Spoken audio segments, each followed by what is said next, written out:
Hiya, folks. This is Rick Emmett of Triumph. This is Mark Merrill, also known as Johnny B. Bad. Hi, this is a best-selling author. I threw the best-selling in there. Best-selling author Dick Wybrow. I'm Melanie from Second Shooter. This is Jeff with Second Shooter. Hey everybody, it's Brian Allen from Bridges Ablaze. Hey, this is Sammy Lee, drummer of the band Red Rain. Yo guys, it's Mark McKay. Hey, this is Frank Fletcher. Hola amigos, this is Billy Sheehan. Hey guys, this is John Karabi. Hi, this is Jim Valance. What's up everybody, it's Logan from All the Pretty Things. Hey guys, it's Leather Leone. What's up guys, Cassandra Carson here from Paralandra and the Life Project. My name's Reggie and you are listening to the Weekly Pour podcast. Thanks so much for joining the most amazing twosome out there.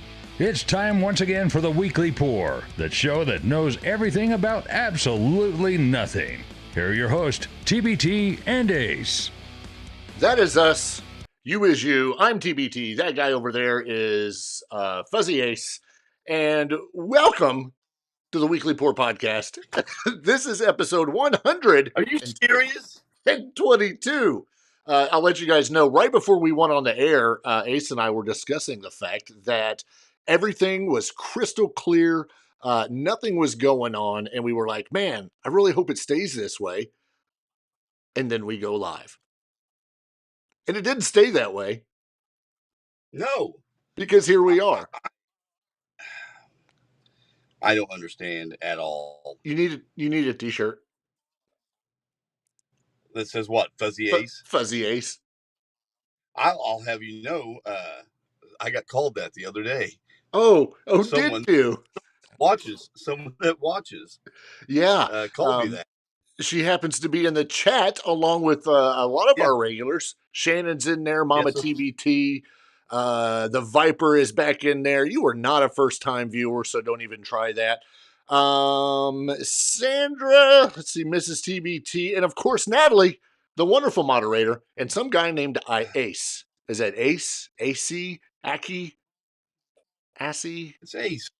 Ace says hi. So yeah, and welcome. All my tabs.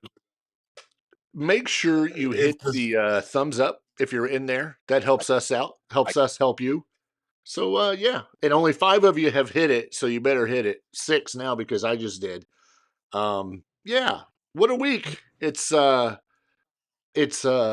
Super Bowl Tuesday. Those people that are no longer hungover from Super Bowl Sunday and did not go to work yesterday. It's Tuesday. You have no excuses anymore. Oh, look, Pam commented and said, wonder who that could have been. Must have been the comment about Fuzzy Ace. I actually heard. Yeah. I just got caught by surprise by that. I'm like, oh, someone sees me out in public and calls me that. You should have ran and said autograph, picture. I know. We should have took a selfie or something. Yeah, but you would have had to go move your head real fast so you look fuzzy in the picture. Right. That's how it works, right? I hurt myself. Workers' comp. If there's anybody to fill out the paperwork. Anyway, yeah, we had the Super Bowl. How was your week prior to the Super Bowl? That was fine. We're all sick over here. We're all sick. Same old crap everyone's got. You know, I'm kind of getting over it. I never really got it. But, yeah, it's been awful. Just sickness. Just down with the sickness. I mean, yeah, like down with the sickness, consumption, whatever you want to call it. We've got it over here. Well, it's definitely one of those things that are going around. I was out at our local medical facilities on Saturday, and one of the questions was, have you taken the flu shot? And the answer was no. And they said, well, it's not like we know which one to give you anyway.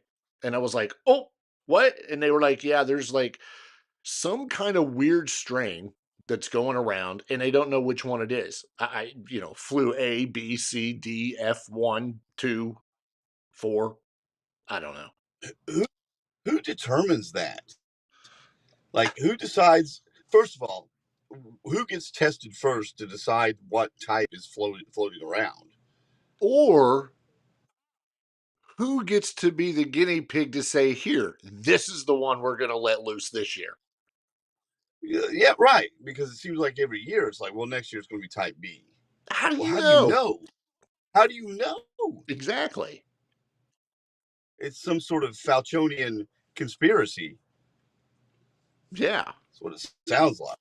It does. It probably is. Not to get political. Oh, I just thought you made up a new word. Okay, that's what I did. Like Falco. Who remembers Falco? Rock No. Me Amadeus? Yeah, right. Gosh. Did Falco have any other hits besides that? Was that it? Yeah, I'm going to go with that was it. There you go. You're Here's the fuzzy cool on my thing. end now. We have the interwebs. And I'm going to look. Falco hits. 1985, Rock Me Amadeus. And then they had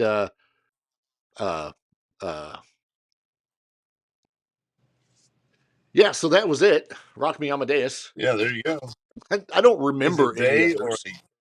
or a person? They. Viper, yes, he was involved with Der Kommissar, or whatever that means in German. Yeah. But I don't remember. I think I'd have to hear it. They did Vienna Calling. Jenny. Yeah, I don't have any clue. I don't remember anything except for Rock Me Amadeus. Falco. No, it was just a dude, just one guy. Right. That's what I thought. You said them like it was a group. It was a group, Falco and his Amadeus. I think he had he had some Vivek Ramaswamy, which is why he couldn't, have a group. It was just him. Are you crystal clear now? No. I'm working on it. Okay. All right. Tell them squirrels to get moving a little faster. Natalie, hashtag one hit wonder. Yeah. Pretty much. But sometimes that's okay. Sometimes that's okay. Because you had the one hit, and there's people that like still tour I think till this day, right? On one hit. On one hit. Donnie Iris, like, just retired, and he still was playing the one hit, Aaliyah. Remember Aaliyah? Yeah. Yeah, that was a great song. And he had other, of course, you have other songs, just no one knows them. But yeah, I think he just like hung it up a year ago. Yeah, I mean, it's like Kenny Rogers. He had what? The Gambler? Oh, please. You're an idiot. All right. Not true. I loved Kenny Rogers. And Natalie brings up a great point. She has never had even one hit. So congrats to Falco. Yeah. Good point. Exactly. So there's no reason to poke fun at him. It's kind of a fun point of trivia, naming one hit wonders. Plus, they had a hit, Tommy Two Tone. Well, it reminds me of TikTok. How's that? Because you can post one video that will get watched thousands of times. And then you post another one and it's watched 5. Like you. Yeah, exactly. I don't understand. 2,400 and whatever views of one video you put up, one TikTok. Yeah. The next one, 34 of you walking down a driveway. Yeah. And that one took, that was genius. Because I had to check the mail and it was cold outside. So why not do a freaking TikTok? That's what everybody does. Right. And if you're like me, you did 6 takes. So you had to go get the mail 6 times. Yeah. I had to stop and be like, okay, tape the box back up. Okay, 3, 2, 1. It'd be kind of like if we were trying to redo this show again. We can't start it over. We just have to keep rolling for an hour. I'd like to with this video I've got. Well, it's just, it happens. No big deal. Ish. Kind of. Yeah. So what's going to happen is YouTube is probably trying to push us away from doing video, and everybody will just have to listen to us from now on. And then we lose everybody. It's like, we don't want to listen to them. We want to watch them.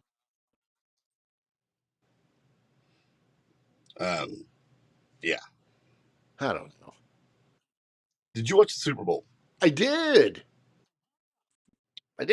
How much joy did you take in watching the dismantling of the Chiefs? 0.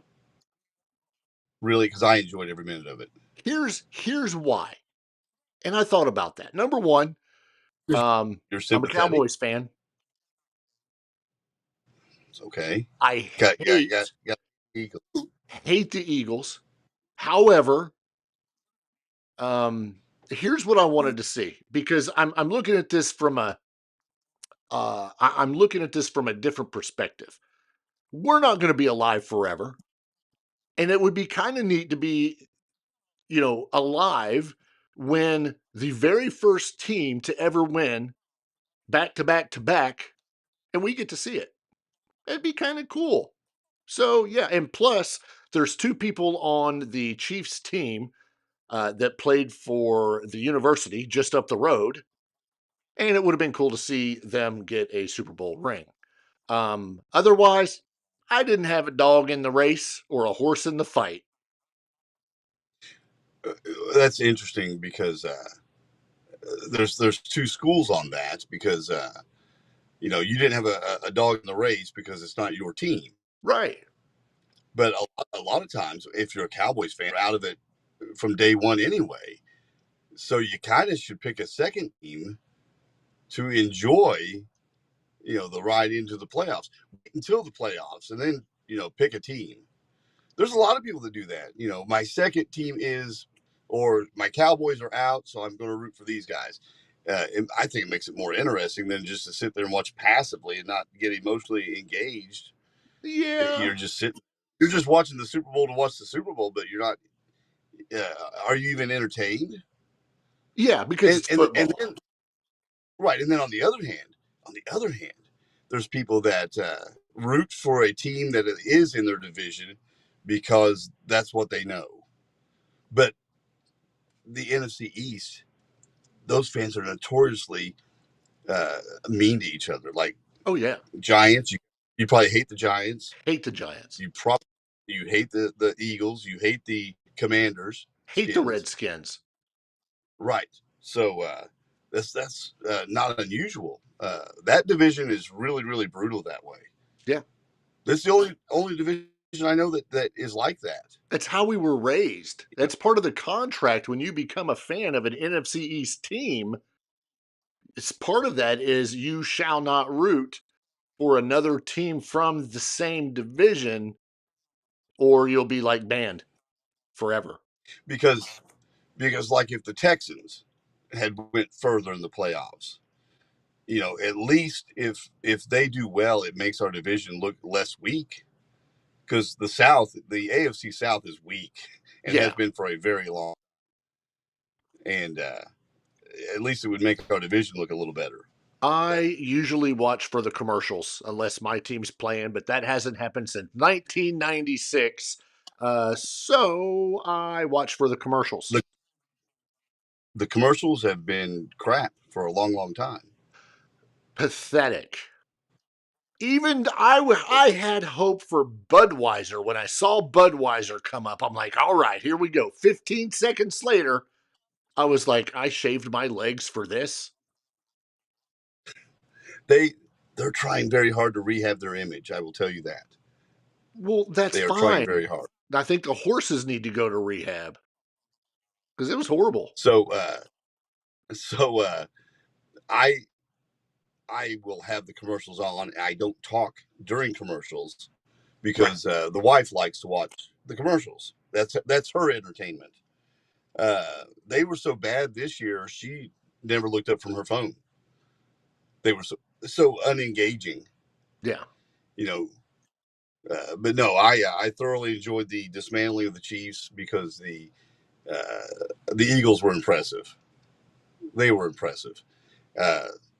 Commercials were not great, but what was worse, in my opinion, overall, was that halftime show. I mean, overall, until you get into what we're going to get into, when you break down the subtext of what's going on. So when it was going on, when it was happening live, I was like, it's kind of boring. You know, there's no fireworks, no. I mean, it's just dull, right? It wasn't until the next day when I rewatched it, I was like, oh, okay, it's not that bad. I don't regularly listen to Kendrick Lamar, obviously, but I was like, okay, you know, it's really not that bad. And I'm watching some things happen. I didn't pick up on when it was live. I didn't pick up on Serena Williams. I didn't know that was her. No. So when I'm rewatching it, I'm like, oh crap. This homeboy is like looking into the camera and I'm listening to the lyrics and I'm like, oh, there's something to this. He's being very deliberate. Oh yeah. When he looks at the camera. So I went, I dug, I jumped, I leapt into that rabbit hole. And now, after doing that, I would say that this was probably one of the most genius halftime shows ever. So catch us up on what you're talking about. Well, if you don't know, know, most people are going to have to go down this rabbit hole themselves, but there is such a the theory is that there's such a headbutting, a feud, if you will, between Kendrick Lamar and Drake, another hip hop star. And they go back and forth with each other on numerous songs over the past few years. And then this one hit, I guess maybe earlier this year, maybe sometime last year, I don't know. But the performance was basically just a big middle finger from him to Drake. And I think knowing that story and thinking that a lot of these Easter eggs that are going on are part of this story, including Samuel L. Jackson, who, you know, was brought out at the beginning, and it was like, this is your uncle Sam. Well, I guess there's a line or a lyric in one of Drake's songs where he's like, where's your uncle? I want to talk to the man of the house. So therefore he brings Samuel L. Jackson, who says, I'm the uncle Sam, you know, Uncle Sam. And there was a lot of stuff there, and maybe not for the artistic stuff that was going on, you know, and as far as production goes, for the value or the production of the performance, but just the hidden agendas, the diss track, if you will, it genius. Now, would I have rather have had Metallica or a rock or metal band? Absolutely. But I think this was genius. Okay, or is it petty because you're taking a spotlight that you have to further your brand and you spend most of the time, you know, disrespecting a rapper that you have a feud with? It's genius. It's not petty, because I think if somebody's keeping track of this out there somewhere, somebody has went and said, I wonder how many times this specific track has been downloaded since the Super Bowl. So somebody's going to have that. It's got to be somewhere. But I bet you it has skyrocketed. His popularity is probably going to skyrocket, as are his jeans, because he was wearing women's flared jeans. He was? Yes. It's one of those things. Go down the rabbit hole. And Homeboy's only 5'5". Oh, okay. So that's okay. And is this a libel? Does Drake have grounds for some sort of libel suit? Nah. I mean, he was slandered. He was slandered right on live TV. Well, no. I mean, just because he said Drake, I mean, it doesn't mean he couldn't have been talking about some other person named Drake. But that's the song. Okay, but I mean, does he have proof? Is there proof? Is P. Diddy involved in all of this?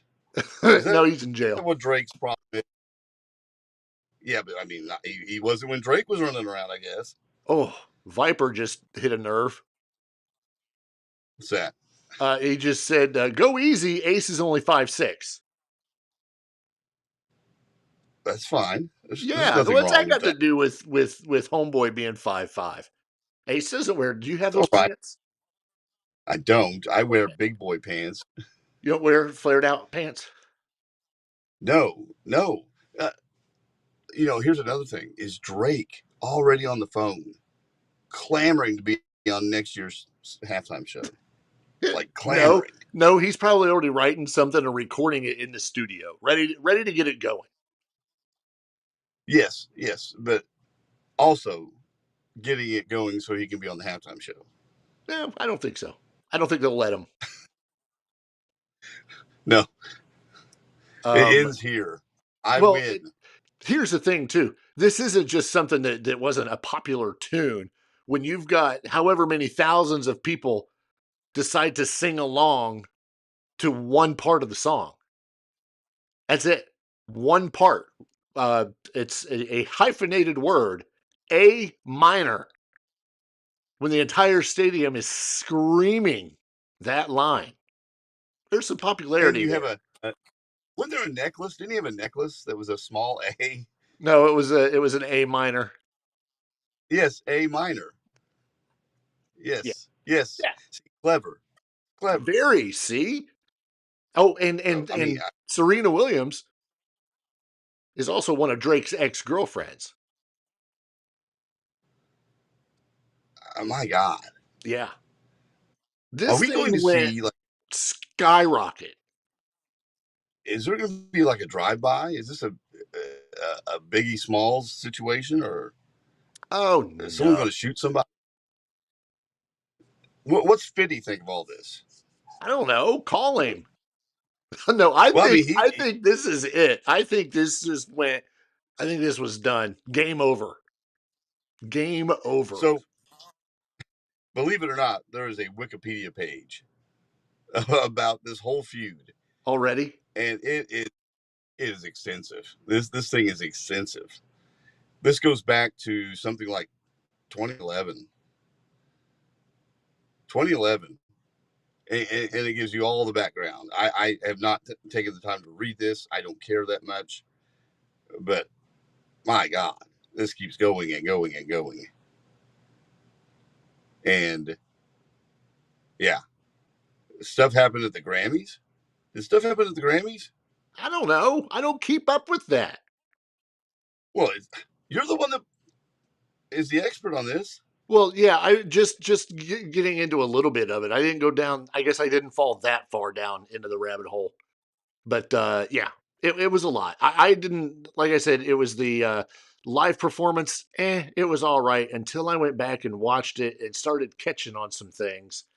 A little detective work. And I'm like, all right, something's up here. And then boom, it's like swimming in macaroni and cheese. Yeah. I mean, the things he said about Drake, I just want to know if they're true. Are they true? I don't want to know. Well, I mean, otherwise he's just making shit up. Well, yeah, then it might be slander, but oh my Lord, there is a list on the Wikipedia page of in chronological order of references in songs. I mean, if you want to know, the information's right here. If you trust Wikipedia, it's on the internet. It's got to be real. There's something in here called. There's a whole section called sneak disses. I guess you had to really know he was dissing you in a sneaky way. And I like how they don't use the word disrespect. They just say disses because it makes it look so offensive. Yeah. I mean, I'm pretty sure that word started with our generation anyway. Oh, I'm sure, but it's just kind of funny to read it. Barack Obama's name is mentioned in this. Am I okay to move on from this, or are you just gonna like the rest of the show on this whole thing? You can move on. I was just blown away that, like you, that this happened in the middle of a family orientated show. Yeah, but to I guess to argue that point, remember Justin Timberlake and Janet Jackson? That was an accident. Okay. Yeah. It was entertaining. When you know what's going on, it makes it even more entertaining. So not disappointed. Hopefully next year we can get Metallica. I mean, considering the Super Bowl is going to be in San Francisco. I'm hoping that we get pregnant Rihanna again. What? Okay. Who's going to be in the Super Bowl next year? Say it today. Next year? Yep. It's going to be Kansas City and Philadelphia. Nope. It's going to be Buffalo. And I don't know. Oh, Buffalo and Detroit. Ooh, wouldn't that be great? Yeah, Buffalo and Detroit. Buffalo wins. Oh, I wish. Yeah. Well, I mean, that's my guess. What is today? February 11th, 2025. Just a few days after. Mark it down. Yep, mark it down. We'll see. Also, another date you want to mark down is July 5th, because Black Sabbath is playing their final show. The original lineup of Black Sabbath, of Ozzy Osbourne, Tony Iommi, Geezer Butler, and Bill Ward, playing their final concert together. It's going to be dubbed Back to the Beginning and is a charity show that'll be held at Villa Park in the UK on the 5th of July. Tickets go on sale on Valentine's Day. If you guys watched our TikTok, you would already know this. But the big thing about this, and this is something that you and I briefly discussed, Ozzy's not going to be jumping around stage singing all of these songs. As a matter of fact, Ozzy can't really get on his feet at all because of what is it? ALS? Parkinson's, isn't it? Okay, yeah. According to Sharon Osbourne, it's going to take a lot of physical energy for Ozzy to sing. I'm trying to find where it was put on here. Ozzy had said at some point that he wanted to do a goodbye show, not a tour, just one time for him to be able to say, "This is it, thank you," blah blah blah. And it just so happens that it's going to be a reunion with Sabbath, and everybody said yes, especially when they heard it was for charity, and now it's going to happen. It's really going to be an incredible night. I've not heard. I really wish that this was something that could be I don't know, either pay-per-view. You could watch it on Netflix, something, because yeah, they do great streaming. We can have was it Fuzzy Ozzy, not Fozzy, but Fuzzy Ozzy. Like Fozzy. Right. Here's the thing with this concert. The lineup is outrageous. I mean, when you look at all of the people that are going to be there, I don't know. This could be a week-long event. I am looking at one part of this article that talks about a super group of musicians that includes Duff McKagan, Slash, Billy Corgan, Fred Durst, KK Downing, Jakey Lee, Wolfgang, and Tom Morello. That's a lot of guitar players. Did you say Jonathan Davis from Korn? No, I didn't see his name here. Okay, he's in this one. That's an all-star group. And that's on top of Sabbath, Pantera, Slayer, and the mighty Metallica. And Morello himself from Rage Against the Slayer's Machine. coming back? Yeah. Oh, that's cool. Rage Against the Machine, Tom Morello, he states himself that this will be the greatest heavy metal show ever. And I don't think he's wrong. Well, what's even better is that you're getting the original Sabbath lineup, including Bill Ward, because Bill Ward, the drummer for Sabbath, sat out the 13 tour years ago, stating that it was an unfair contract. Yeah, there was some litigation, maybe even about it. There was a lot of bad blood over it, and he also had been ill, I think, if I remember correctly, and wasn't they weren't even sure if he could play drums for a whole show. So for this to happen, including Ozzy, including Iommi, including Geezer, and Bill Ward, that to me is incredibly special, because they're all putting aside any differences and probably just going to really, really enjoy being together on stage one last time. It's going to be great. Yeah, and this is going to be their first show together in 20 years. And as part of the huge celebration of nearly 6 decades, so nearly 60 years of Sabbath, right after the Sabbath performance, Ozzy will also do a short solo set prior to the arrival of, the whole Sabbath lineup. So you're going to have Ozzy, then you're going to have Sabbath. They're going to be closing the show. Anthrax, Alice in Chains, Gojira, Hailstorm, Lamb of God, Mastodon, Pantera, and Slayer are also going to be part of the massive night, as I mentioned previously. Holy crap. All of the all profits from that night, it is going to be a charity show. It is going to the following charities: Cure Parkinson's, Birmingham Children's Hospital, and Acorn Children's Hospice, which is a children's hospice supported by Aston Villa, whatever that is. So yeah, I mean, totally cool. You got all of this metal going for charity. Well, does it say how long the Sabbath set's going to be? No. And I don't. I wonder. I don't think they're gonna say anything, because it's gonna be one of those things where it's gonna be like, hey, let's plan on 45 minutes, and then only end up with 30, or it goes the other way, and hey, we've got an hour and 50 minutes, because they got a lot of material to cover, if that's the plan. Yeah. Are we doing just hits? Yeah. So are we talking a lot? I anticipate that if they can do 10 songs, that's going to be pretty good. It's going to be pretty good. They can get and plus a short set, you said, out of Ozzy of solo material.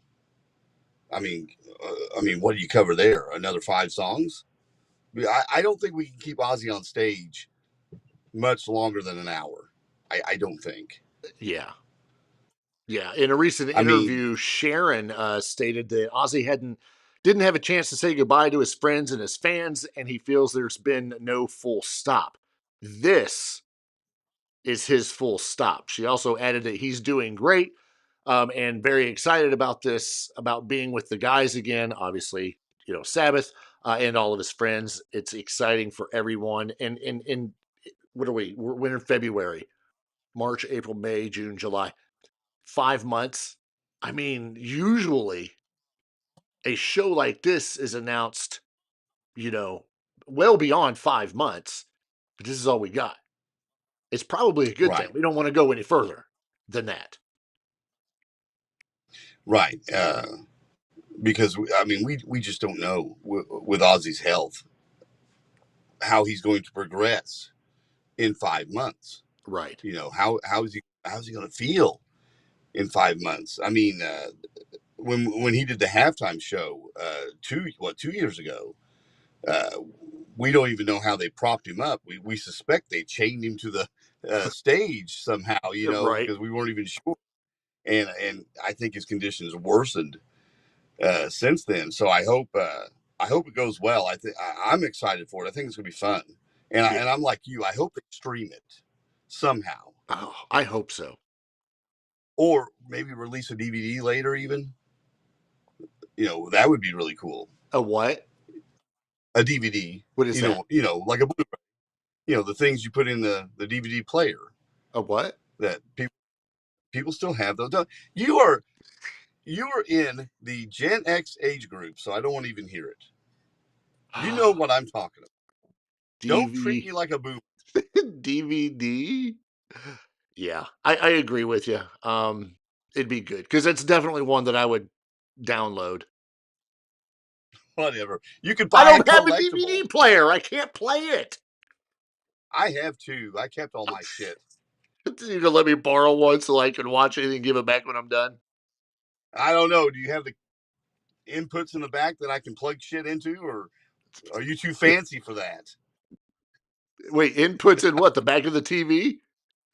Yes. I don't know. I don't ever look at the back of my TV. Well, yeah, because yours all were hanging on the wall when you moved in. Dude, I can't reach up that high. All your free TVs that someone left you when you moved in. I'll cast it from my phone up to the TV. That's what the cool kids do. Well, you won't get the color edition that way. You just get the crap they want you to see. You don't get the commentary track. No, I'll get that off of the version, the digital version, because it'll have all the backstage stuff and everything. Anyway, be a country star, and if you want to make it in the world of country music and heavy metal, don't name yourself Jelly Roll. Don't name yourself whatever. You need to write yourself a song about a Guns N' Roses t-shirt. That's right, ladies and gentlemen. There is, in fact, a country song about a Guns N' Roses t-shirt. Guns N' Roses have made their way into the country world, and there's a new country song about a GNR t-shirt making the rounds on the radio. Canada, it comes from Canada. The Chris Godwin Band shared the song, which is literally titled GNRT. T-E-E, as in t-shirt. This was released last month, and it has been picked up some traction on SiriusXM's Top of the Country channel, as well as some Amazon Music country playlists. Godwin wrote the song about a, just run down, crappy Guns N' Roses shirt that he owned that his girlfriend wouldn't let him throw out. And instead, she kept it for himself. To quote him, he says, "Most of the songs that I write are typical country songs about drinking, partying, love, relationships. And my lovely girlfriend, 11 years, one day said to me, 'Why don't you ever write a song about me?'" That's kind of like, hang on, that's kind of like getting a name tattooed on you. Don't do it. Because it's just, you're going to screw things up. So anyway, when she said that as kind of a joke, he wrote this song. So he was laying in the backyard one day and thought, what am I actually going to write about? And he had an old Guns N' Roses t-shirt that was getting kind of holy. We've all been there. That he was going to throw out. And she actually wouldn't let him. And she kept it for herself and still wears it to this day as a nightshirt. And that was the inspiration for the song. Have you heard the song? I have.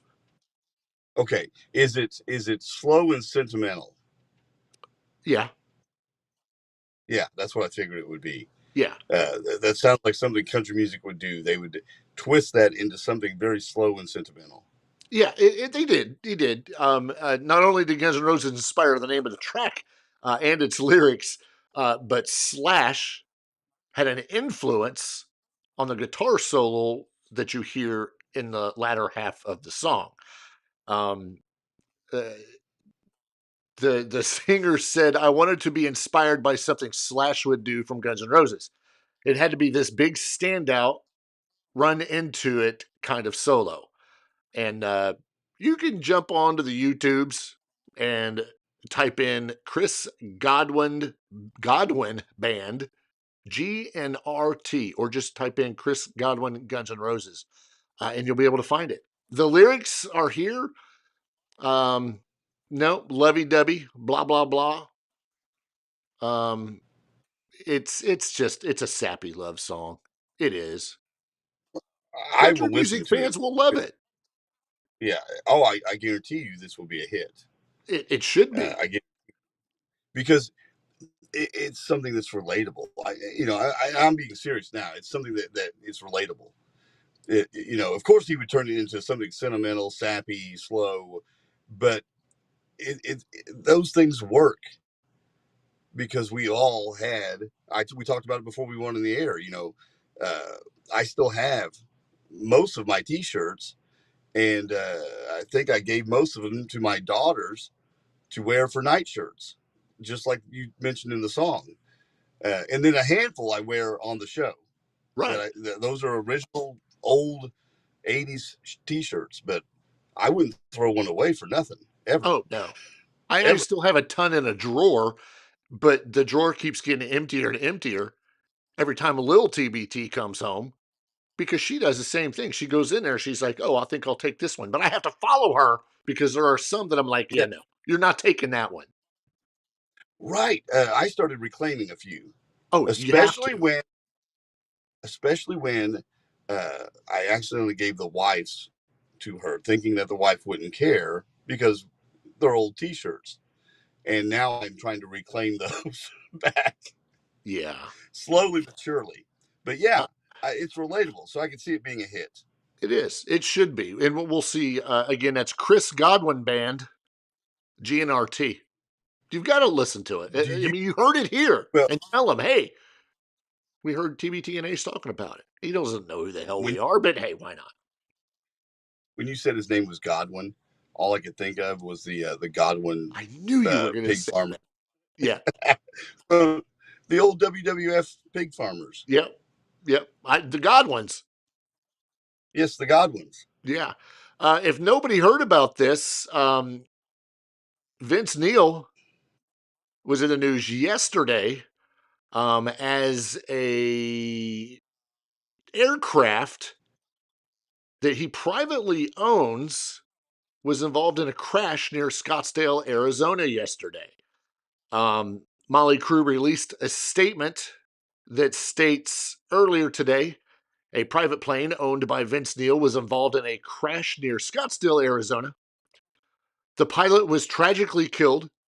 The co-pilot and other passengers were taken to local hospitals. Vince was not on the plane. Vince's girlfriend and her friend suffered injuries, albeit not life-threatening. While details are still emerging, our hearts go out to the families of both the pilot who lost his life and the passengers who suffered injuries. I can tell you that when this news broke yesterday, that was like the headline. It was Vince Neil's plane crashes. And it's like, what the heck? What, it was Vince Neil on this? But it didn't take very much until it was out that it was a Vince Neil owned aircraft. So yeah, that was one of those moments where your heart just kind of went, what? And then, oh, okay. Vince Neil is not quite as star-crossed as Def Leppard, but he's had a rough go. Yeah. This could have really been bad, especially it was bad. We had the pilot died. We had several people injured, but it could have been a lot worse. But what if he lost his girlfriend in that? Oh my gosh, this guy has really, really been through the ringer with personal stuff. Oh yeah. As much, well, probably more so than a lot of rockers. Oh, absolutely. At least publicly that we know of. Yep. You know, I mean, he's still intact and you know, and being able to go out and perform and all that stuff. But man, he's had it rough. So I feel for Vince Neil on this one. Yeah, most definitely. Although as of right now, we don't have any details, which, I mean, who really needs them? But according to the FAA, they said that a Learjet 35A veered off the runway after landing and crashed into a Gulfstream 200 business jet on the ramp. Oh, my. Airport officials say it appears the left main landing gear failed as it was landing, resulting in a collision. So, I mean, you kind of have your reason why, but as the FAA goes, they'll do an investigation, they'll figure out what happened and kind of go from there. So I agree with you. It sucks. You know, our thoughts are with Vince and the family, the pilot and all that fun stuff. But yeah, holy moly. That could have been worse. Right. You know, and if you don't remember what I'm referencing, and I'm sure you do, but he had the car crash that he was in right around the time they were making Shout at the Devil or Theater of Pain, or you know, it was the Hanoi Rocks drummer that was in the car with him, right? Is it Razzle? And Razzle, and he passed away in that car wreck. And Vince was driving the car, and you know, that was terrible, and it took forever for him to get not past it, but being able to function. You know, and then he's dealing with a child that was sick, if you remember that. And now we have a plane crash with people that he knows and cares about, or a wreck. That guy's been through a lot. Yeah.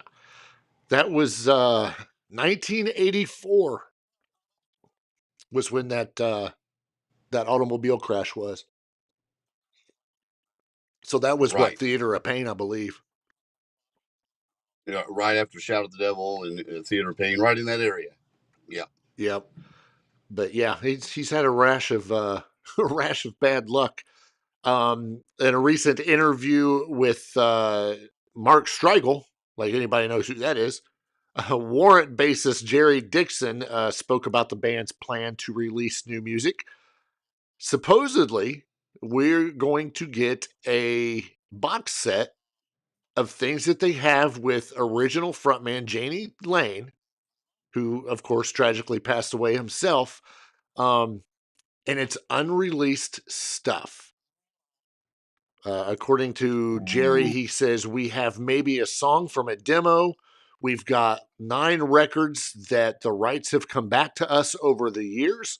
So we want to do some sort of box set with some new music as well, but also include all of Warrant. The Jani years, the Jamie St. James years, Born Again, Rockaholic, all of it. He was asked if there were numerous tracks with Jani that have not been released, and Jerry is quoted as saying, there are hardly any, but there's a few that we got back that we're working on finding. There's a lot of things that happen with the legality of stuff, but there are a couple diamonds that we have found. But we released everything with him. We never did anything just to go out and do it. If we were going to record, there was a purpose. It was for a soundtrack or a record. So basically, we as the fans basically have 99.9% of everything that they've done. Right. But there's a few or a couple, which is pretty good to hear. Well, yeah, you know, that always surprises me because you hear of some artists that record. Bon Jovi's one of them that records 45 songs. Yeah. For one record, and then they whittle it down. And but then there's other bands like, hey, we had 10 songs, you know, and we put 10 songs on the record. They're not as prolific. It doesn't make them, you know, any less artistic or good or bad. It's just they're not as prolific. But this also says that they may have some video that they want to get through, and maybe some things behind the scenes with the making of Dog Eat Dog. Yeah. Which that would be interesting because that's a fantastic record by Warrant. That's probably their best record that you never heard of. Oh, no, I've no. I liked it. the general audience. I liked it, but I was also more, I don't want to say, party metal. So when you got Dirty Rotten Filthy Stinking Rich and Cherry Pie, I mean, those were just like rock anthem kind of things. Not to take anything away from Dog Eat Dog. Phenomenal album. But, for the production stuff like we've talked about with Poison and Stand and it being mature, I Dog Eat Dog is up there for maturity. Well, those two records, though, think about what was going on at the time, because these bands had their backs against the wall, because now we've got the grunge gate has crashed down on us, right? Yeah. And no one's buying the party metal. So what do?